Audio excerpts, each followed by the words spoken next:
We'll update on the E30. Got the door trims fully restored. Got all the window trim. I had to wait a couple days for that back wing window. All new grommets and clips from ECS Tuning. Touched up a lot of that paint. Repainted those. Wet sanded those myself. Waxed and cut this side. It's not done, but looking good. Did the bumper tuck. Wet sanded and restored all the side trims, front trim, all the bezels, all the headlight housings, everything's blasted and painted. All the trims came out amazing. Pretty happy with this. These are temporary on this car. I just wanted to freshen them up, but they came out pretty good. Had a high level of pitting, but I mean, the car's looking pretty amazing. Got the rear moldings primed for the most part. I didn't do the ones in the front to pure perfection, so I did not want to do the rears to pure perfection. You can see that scratch. You can get all these out pretty easy. This is thick rubber plastic or whatever it is. You could literally wet sand this to perfection if you wanted to. This back lip portion was extremely pitted. You can see some of the pitting still. I probably could have made these work with some more trimming and some more work.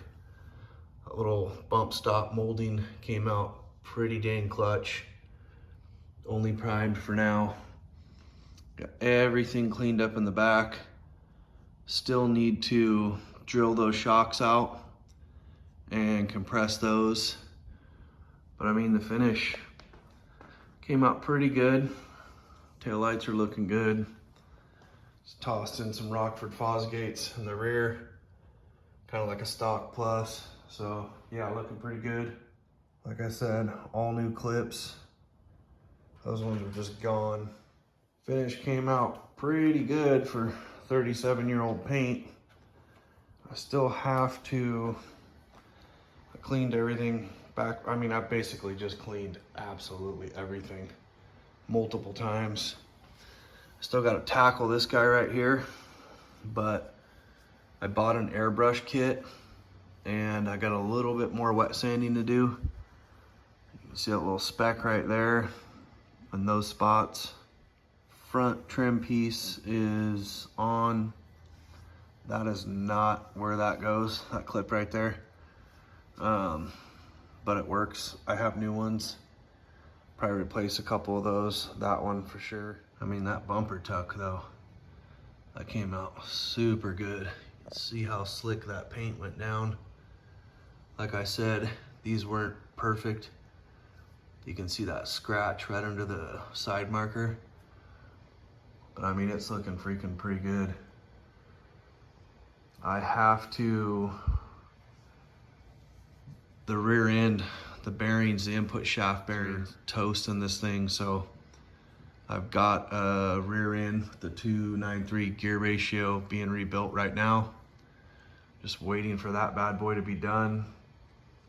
I was gonna go with a limited slip, but not now. It was hard enough to find somebody freaking to rebuild the stock rear end in this thing, but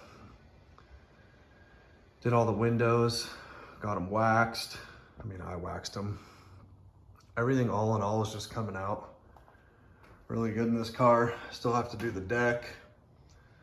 Got some trim pieces over there on my bench. I had to inspect the center bearing and the guibo. So I pulled all the tins off to do that. And on my lift, it was really easy.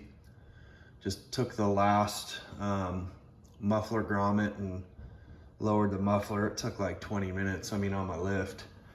Got them all just absolutely cleaned up to perfection. I used some aluminum bright. Got the other one up here. All of them cleaned up, looking absolutely amazing. And yes, they're under the car, but I'm gonna restore, re-undercoat, repaint everything underneath there, so why not? This took an hour when I was multitasking on multiple other things. Took like 20 minutes to pull them off. Quick jacks, definitely to save the day. Those are the 7Ks, so I could lift my truck, my son's truck, and my SUVs. They've been pretty clutch. Easy setup. They slide across these new floors that I did. Pretty good, and I had this car on that lift with nothing underneath those quick jacks other than the race deck for like a week. So the full weight of the car didn't affect anything. I painted the whole bottom half too, masked that off and repainted that because it was pretty checked up and weathered, so that's all good to go. Wheel wells look like midnight because I redid all the wheel wells, all 3M undercoating, like that. So I got all my paint supplies right here, all my paint, my little bit of filler, all my primer, everything basically good to go. I bought this little, what is this? Master airbrush. So it came with a compressor, a couple airbrush guns, had pretty good reviews, so I'm gonna give that bad boy a try, and I'm gonna do a couple other things too on the finish, a couple rock chips, stuff like that. Pretty easy. Put a little bit of paint in there, raise them up, wet sand and polish them. Freaking clean example and a well-maintained example. Blasted all the wipers, repainted those. I was wrong in my last video. There's a little grommet, a little plastic grommet that covers the passenger one, but this one's built in on this side. So I bought one of those OEM, so if that one ever flies off. Bought all new OEM nut covers, new wiper blades. Got a new rubber lock cover for the other side. I'm having an issue with the door on the inside though, and I need to come up with a fix for that. I've searched the internet and could not find anyone that's reinforced. You can kind of see the middle hinge moving in there. It's basically rocking this entire panel.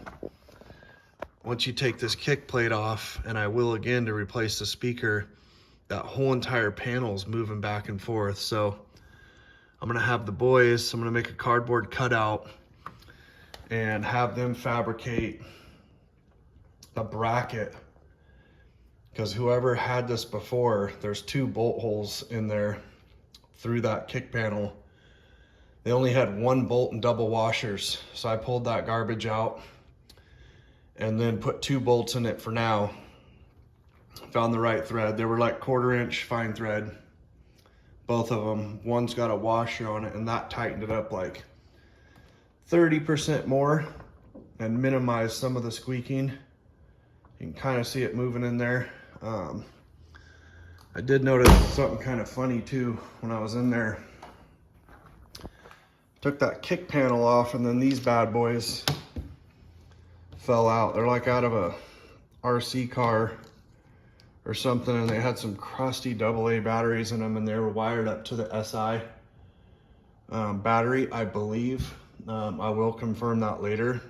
I think the owner was trying to do the SI bypass on the battery, or I mean, the batteries are like 29 bucks, give me a break. But I think that's what he was doing. I still need to pull the cluster out and pull the wheel off and all that stuff, unless I can get the cluster without doing all that. But my temperature gauge is not working. Smacked on it, I've done all that. SI board, the batteries in here. I might just do the bypass. I saw another super smart dude on YouTube, he did it. He was having temperature gauge, RPM gauge, whatever. He did the bypass with a little piece of wire. I might try that. I'll probably buy the battery, see if that fixes it, and then I'll check the fuses. I wrote them down. It was like 12, 20, and something else. Completely worth just freaking replacing. So I'll try all that first, and then check the grounding nut on the temperature gauge, and then clean up the contact points and all that stuff. Just standard troubleshooting. I mean, the cars, like I got like, that's not accurate, 33 miles. I maybe got 6 miles on this car since I bought it. But everything's cleaned up for the most part. Houndstooth freaking looks good. Everything looks good. It's coming together. The door's less squeaky. It's just a temporary fix, but all in all, got all my parts that I'll blast before I install the nuts and bolts. Then I'm waiting for these trims before I get, I'm not gonna install those till I get the body work done. I got the tray up there. This guy that had it before me was like the freaking Gorilla Tape and freaking electrical tape guru. That and zip ties. So just been kind of going through stuff. I mean, we got a little electrical tape here, like battery tray out. Underneath there, I don't know if you can see how dark it is back and behind there. I saw a little bit of rust, so I got all that rust out and then undercoated that whole thing, and the back's kind of tore apart. Because you have to take all that cloth and everything off to get to the little top trim. So anyways, that's my little quick update. Rambled on quite a bit.